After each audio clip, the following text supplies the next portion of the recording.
Good morning. You are going to paint this face today using ink. This is the kind of ink that we have. I'll come around and give you it. You will have a container like this. You share the container with somebody else. When you get the container, it's a little bit used already. That's fine. I'm going to put a small amount, because that's all you need, in one of the containers, one of the sections of it. And you will have yourself a brush. You want a smallish one, kind of that looks like this. You're also on the table going to have a bucket of water. It says water in it. You'll have yourself a little cup. You scoop it in. You don't need to take a ton. You have your water, your brush, and the paint set, as well as your art that you are using. You're sharing this thing, so keep the paint set to the side so you can share it with another person. On Ms. Carlson's face and on all of the faces, we've talked a lot about values. For this, I just want you to focus on 3 values: dark, middle, and light. Guess what you're going to do for the light? Nothing. Just don't touch it. That's easy. For the darkest parts, guess what you're going to do? Not really, no. You're going to use straight up the dark ink that I put into your container and paint that. Again, I'm taking the dark color that was mixed. Sometimes you have to move the brush around. You don't want too much ink on it. And I'm tracing over the darkest parts.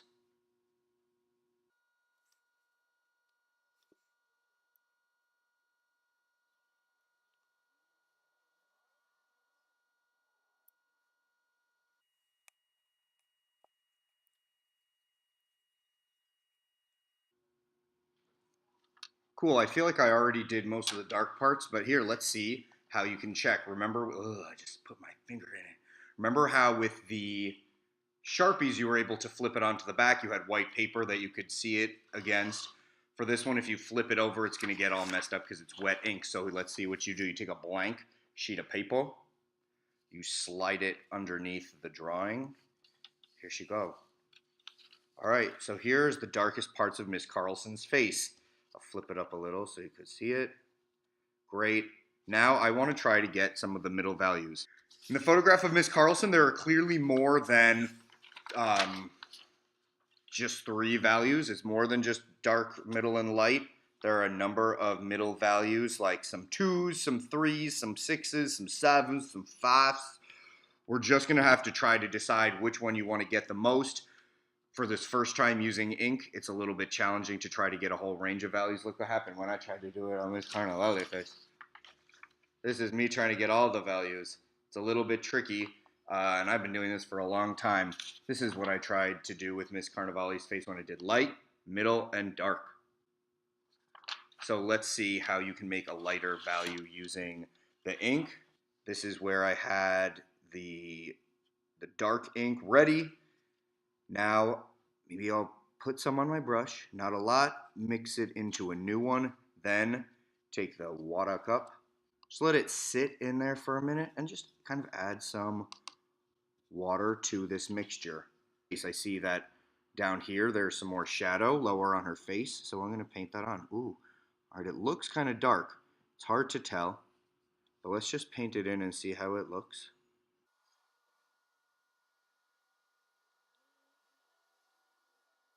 I think I may have gone too dark with it. I'm going to get a tissue and clean off the dark and make a lighter value. So as it's drying, it's getting a little bit lighter, but there still are some areas that I think look a little too dark. I have myself a tissue. I'm just going to try to dab into it a little bit to take up some of the darker areas. Oh, that looks kind of nice. Now I'm going to go back in with the brush that I've dipped in a little bit of water and just try to smooth out some of these areas.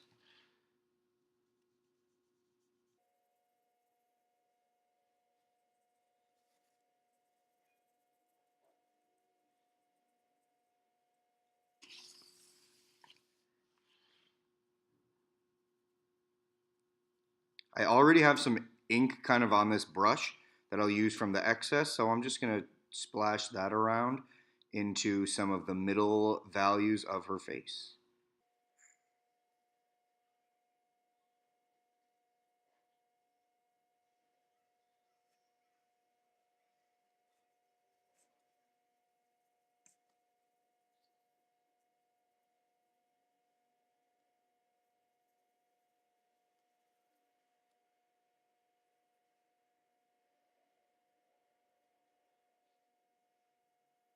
All right, let's see how it looks when I put this back in.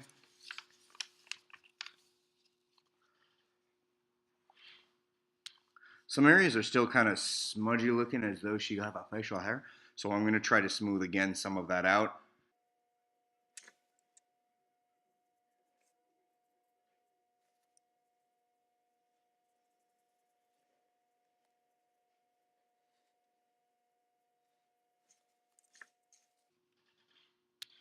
Cool, I think it's good for now.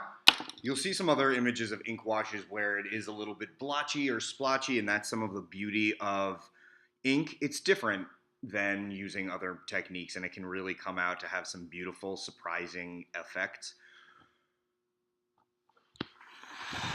Blow on it a little.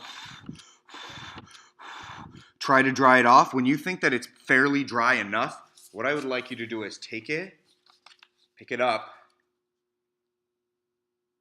carefully walk with it over to the drying rack.